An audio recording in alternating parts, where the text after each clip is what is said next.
Good morning, ladies and gentlemen. This is Arnie Luks here at the Freedom Forum, and I'd like to welcome guest panelist from Canada, Wallace Klinck. Welcome, Wallace. Hi, Annie.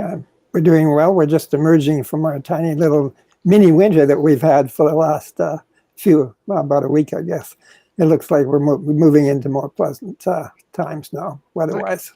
okay. Well, we've just had a couple of inches of rain in Adelaide, and I must admit that it was a season opener, and it was also most welcome because the paddocks that I saw around South Australia and also Tasmania when I recently went to Tasmania was quite parched. It was quite dry, and it seemed to be an extended summer, at least a month longer before the rain came. But the rain is here, and so it's most welcome.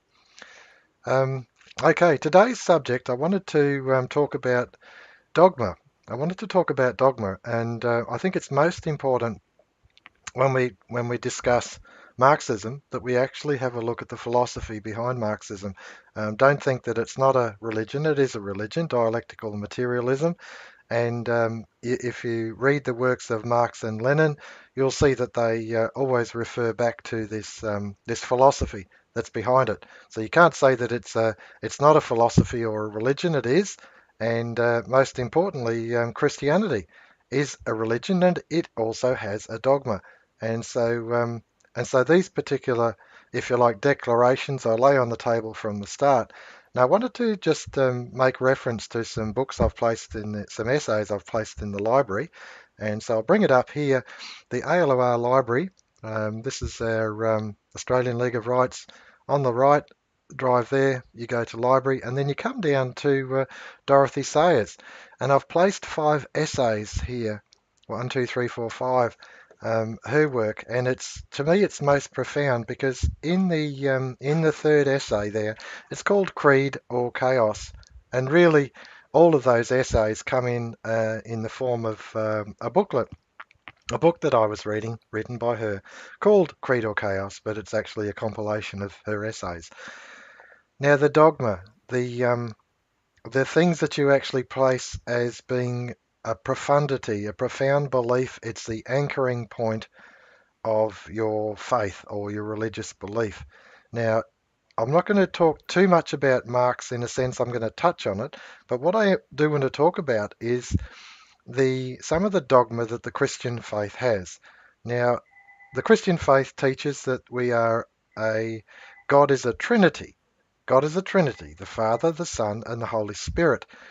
And in that, if you like, that dogma of that creed, the Athanasian Creed, which presents God as a Trinity most Right. profoundly, that particular creed took not only 500 years to develop, 500 years of debate and scholarship and arguing and martyrdom, tens of thousands of martyrs. There was exiles. Athanasius was exiled, I think, at least 4 times Hmm. from the nation in this argument, in this debate, in this pursuit of truth. And so out of the this pursuit of truth came the creed. And if you like, the creed becomes part of the Christian dogma that God is a Trinity. And from that point, you say, okay, well, we have if you like, an anchor of what is Christian and what is not Christian. And I can put it to you that there are many shades of grey that are out there that would not adhere to the Athanasian Creed within the Christian circles. Many shades of grey, and I think it's profoundly confused. But the work that's been done before us, which was done 1500 years ago, over a period of 500 years before that, they have actually done enormous work to clarify the nature of God. Now, coming back to Marxism, and I'll put it to you, and then I'll give you the floor in a sec, Wally. Marxism believes that essentially reality is dialectic, and that is in the sense that there are opposites, yin, yang, if you like. There are opposites, and in the conflict of these opposites comes a new synthesis, and that becomes if you like, the new narrative, the new pursuit of or development. And and I think that that's most important that we sort of consider dialectics and when we consider Trinitarianism, because these are two entirely different philosophies. And of course, the outworking of those philosophies is in the area of policy or politics. Wallace. Well, it's true. Marxism, of course, denies that there is God. They simply don't recognize God. But there has to be some kind of an overriding or guiding philosophy to human activity. And there also has to be some kind of structure to society.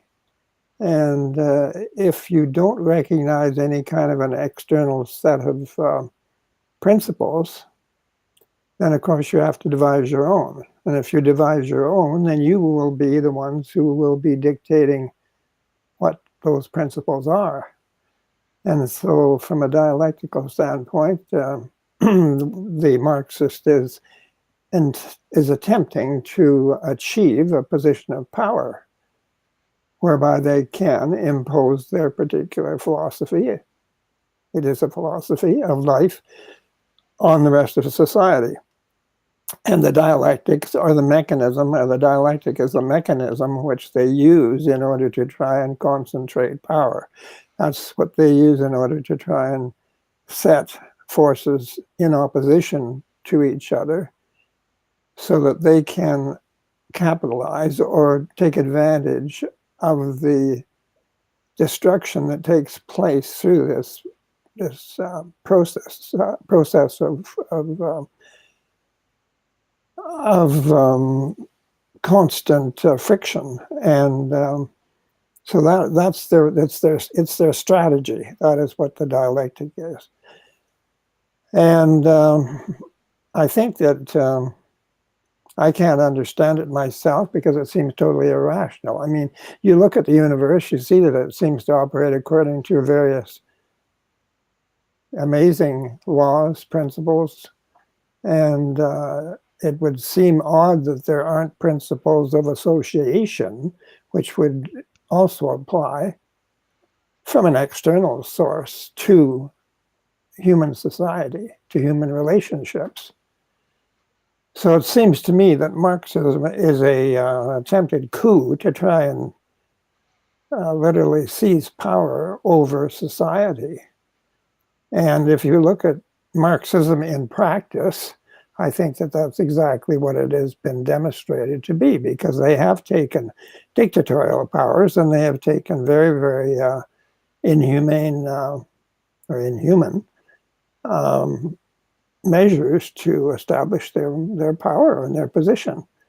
So this is very different. If you believe that authority resides in the nature of the universe, that's one thing. But if you think that authority resides in the minds of mortal men, that's a very different approach.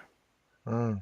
That's a fascinating opening salvo, Wallace, because I visualize, if you like, the civilizations, perhaps the Egyptians, in order to build a pyramid, which was really just a burial tomb to a pharaoh, someone who considered themselves almost deity, if not deity, Right. and uh, and and of course all the all the slaves that are essentially spend inordinate amount of time of their life just to build the pyramids, and you think, well, okay, what purpose did it serve apart from a Tower of Babel? What purpose did it serve? Because it was for the benefit of just a few, and all of these other people put to work of no consequence, and so they're of little worth, and that's extraordinary to look on that. I guess that perspective, whereas you consider the individual having sufficient land. I say this in it's not utopian to me. This is real. Sufficient land that they can grow a bit of produce. They can have perhaps a few hens or a lamb or something like that, or a pig or a goat on their property, and some fruit trees, and a modest home. And and this is a completely different narrative to one of slaves and building a pyramid. It's a completely different narrative, and one is where you find the expression of the individual is outworked in his creative sphere, in his part of ship, and the other one is essentially an extension of what one person's point of view over, in this case, thousands. And it's to me it's entirely disproportionate. Which one is one of beauty? Which one is one of grace? Which one is one of love? And if you like, engagement with the natural world, and which one is just one of sheer carnal power? It's entirely different picture that I depict in my mind. Hmm. Well, it would seem to be, simply put, idolatry. You are ascribing power to an object which does not deserve that type of recognition. You're genuflecting before an idol. Mm, And that is not really what the Christian attitude is toward the human person. We are all special. We are all deserving of love. We're all deserving of respect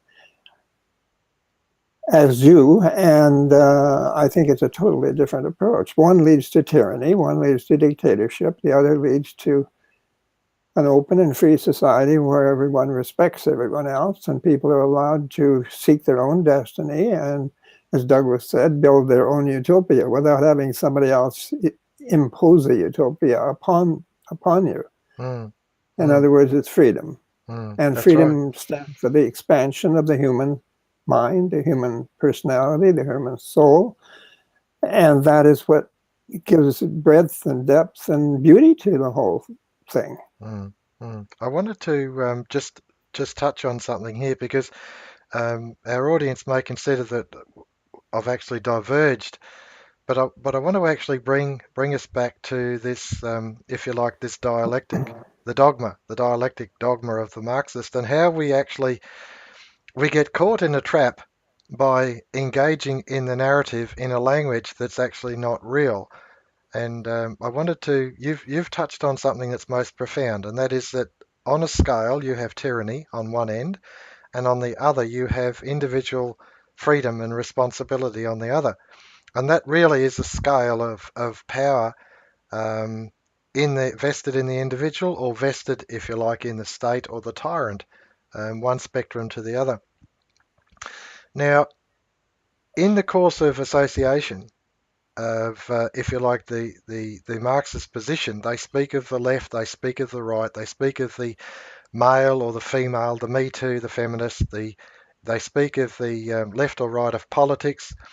They speak of the, if you like, the generation X, the generation Y, the generation Z. So it's a generational dialectic, and so what you're actually seeing is you're seeing an outworking of a perspective that isn't necessarily real.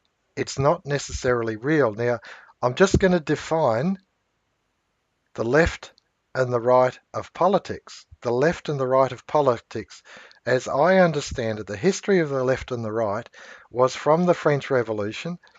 In their new parliament, after they'd seized power, all revolutionaries, but some sat on the left and they had a particular point of view of revolution, and some sat on the right and had a different point of view on revolution, but all were revolutionaries, all were tyrants, all were centralists.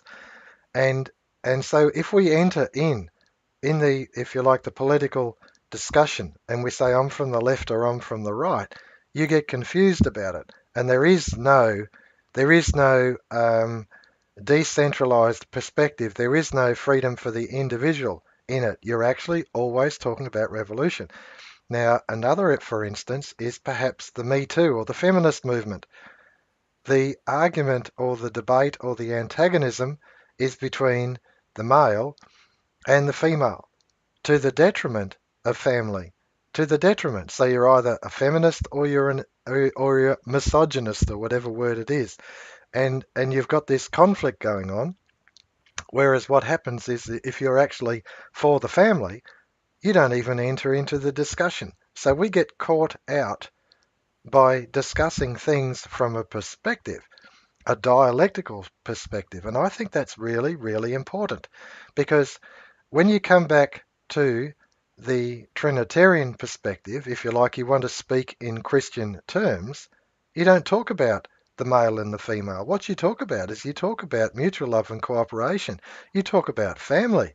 You talk Hmm. about supporting each other and giving each other an opportunity of expression of their creative ability that's inherent within each individual and the sanctity of the individual. So the Yes. family being the unit, these are an entirely different perspective on reality than the, if you like, the Marxist dogma of conflict. And if you like, brutalizing what are our social institutions. Wallace. Well, a Marxist view would seem to be based on a concept of scarcity and the idea that some people are suffering because other people have too much. The Christian view of life is that, well, the kingdom is unlimited. We really don't know how large it is. It's without limit as far as we know. No man knows the beginning of time or the end of time. No man knows the extent of God in any way at all. It's just simply without limit, and we're supposed to seek the truth, and we know no limit to truth. We know that when we do find truths, we tend to prosper because they open doors of which allow us to achieve and to accomplish things. And with a lack of truth, with operating on superstition and misconceptions, it doesn't get us very much in the way of results. In fact, it can be very damaging. So I guess when you talk about dogma, there is a sense in which we regard, as you say, the sanctity of the individual and the right of the individual to seek his destiny and to seek truth. That is a dogma in a sense in itself, yes. Whereas the Marxists profess to hold a definitive scientific concept of how civilizations evolve. And their concept is limited to their particular concept of the process. The Christians don't limit themselves in that way. Life is an open adventure and an experience, and we don't put limitations like that on our existence. God alone knows what the possibilities are, not some human administrative organization. Mm. That's a beautiful picture, Wally. One of freedom and, if you like, an opportunity for expression, a creative impulse within us all. I find that fascinating because I've been fortunate enough to have pursued creativity most of my life, and I've been absolutely thrilled by it, and to me it's a wonderful, if you like, self-satisfying. And I know my wife is equally as creative, and she may be creative uh, on the easel with her paints, or she may be creative throwing. I think it's right, throwing clay on a spinner and things like that, and then in the firing of the clay, the finished clay product, or in the kitchen, or in the utility room where she might be working with fabric and things like that. Enormous opportunity for expression of creativity, and I think none less, sorry, none more than, if you like, the raising of family, the raising of children. What an opportunity that you have to find expression and creativity is to actually nurture, guard, and guide the next generation. I think there's a saying: the hand that rocks the cradle rules the world, because that next generation could potentially be a ruler. And I think So, that that's absolutely beautiful that we find expression, and we can find it in everyday life. We are not just an economic machine. I think Francis Hutcheson refers to the rational economic man as just a unit in society that's there simply to produce. Labour creates all wealth. What does that mean? Absolutely not. Labour creates all wealth. I mean the creative mind, the natural resources, solar energy, the world that we live in. You can think all you like, but you cannot make a blade of grass grow, nor a hair on your head come back if it drops out. You can't increase your stature 1 inch. You can't do these things. You are limited within the natural world that we live in, and that natural world is subject to a creator. And the design that's inherent in creation, it's up to us to observe and adhere to, if you like, that wonderful outworking, if you like, or observing or learning the natural law. Um, I find it most profound that, if you like, the release of sciences into farming and land, microbiome, mycorrhizal fungi, the microbes in our own gut. Our relationship with the soil and with nature is so inherent that it's a huge percentage of our own body mass is made up of bacteria. That's our relationship is so close to the earth that we live in. And I find that this, if you like, this release of knowledge that wasn't known 20 years ago, 50 or 100. None of this knowledge was known, and so to me, it's a continuation, or if you like, of pursuit of understanding of what the natural world is, and and to attempt to group people into opposing forces, and then in that combative arrangement to find truth, I find is a denial of our expression, our creative expression. To me, it's a huge conflict of thinking, a disparity, if you like, between the dogma of Marxism and the dogma of Christianity. Wallace. Well, you see, the Marxists, in the final ultimate sense, will tell you that the state will dissolve. But you see, when you've given up everything you have, including your soul, to the state, do you think it's very likely that the state is going to dissolve, Mm, especially when it's human beings who are administering the state? mm, I don't think so. That is a tremendous, tremendous deception. mm-hmm, And it would be amazing that anyone would be simple enough to fall for such a deception, mm, especially when you have been forced or deceived into giving up all your resources into the hands of central planners or people who are going to administer your lives. mm, So that is it's not a serious thing to be considered. I think that, and I mean, if you're really in tune with the spirit of the universe, shall we say,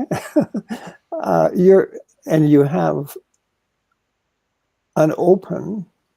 a totally open and receptive attitude toward it, as I think that then you are expressing what we call love, mm, and you do not want to see someone else restricted in their development, in their personality flowering. You would find joy in seeing them do that.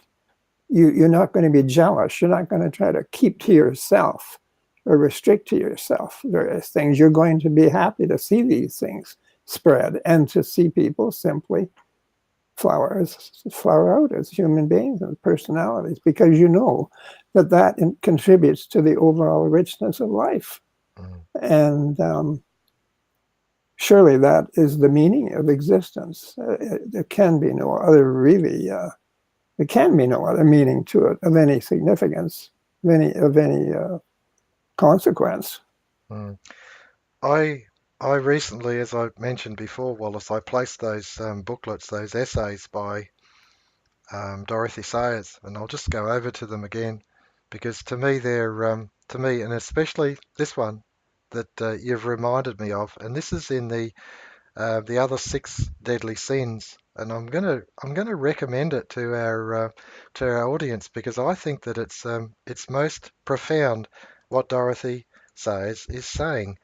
If you follow through if you like, apart from lust, I think lust is the one. So okay, everyone goes to lust, but the other six deadly sins are laid out. And if you actually look at that essay and you look at it closely and critically, you can, and if you're honest enough with yourself, you'll realize that these deadly sins are essentially a an anti-human an anti-human attitude that would cause you to want to go against others. Hmm. And the way I was reading those deadly sins, I could see it that it's within each man. It's within the potential of each man, each woman, to fall trap to these sins. And I'm not going to go through them, but I am going to recommend that you read it because I believe that those, if you like, those seven deadly sins are going to help explain the difference between Marxism and Christianity. And I'll say no more on that, but I will direct you to it because I think the argument is laid out, and I think Dorothy Sayers has done an absolutely marvelous job of presenting it. I'm going to cut us short on this, Wally, because I think that if we go further, we'll undo the good that's been done with the work that the work that Dorothy Sayers has actually done in Hmm. those essays. So I recommend it to you, and and I believe that if you've gone through those five groupings, those five essays, you will see the difference between Christianity and Marxism and the dogma. Closing comments, Wally. Well, you mentioned lust. Now, lust tends to be a monomania or an obsession with one thing. It tends to narrow, to draw in. It doesn't expand. If you have a monomania, your life is dominated. Your life is restricted. Hmm. It's actually destroyed in a sense Mm, because you have missed the breadth of life. the breadth of So life, yeah. it's probably based on some kind of fear, perhaps, a fear of venturing beyond. I don't know. There could be another. That's probably a subject for another subject for discussion. Hmm. But in any way, it's an unhealthy obsession Mm, because it restricts life, mm, and it's that way with our economy because we have become very much obsessed with work primarily to service fictitious financial debts, debts which have arisen from the false form of accountancy that we have developed in order to represent our activities. mhm, And that's a monomania that we have developed as a society. And it's really a very destructive thing. It's led to taking us away from cultural, family, civilized behavior and cultural things. It's also contributed to war and destruction. So we have a very big problem with a misconception of the purpose of life and a mechanism that governs the way we live in a wrong and damaging manner. mm. Beautifully summarized, Wally. Thank you so much for today. And I recommend the reading to our viewers. And no doubt we're going to pick this subject up and run with it more because this monomania, this imbalance of our focus is fraught with error because life is so broad. This is Arnie Luks at the Freedom Forum. Thanks very much for joining us. Thank you, Arnie.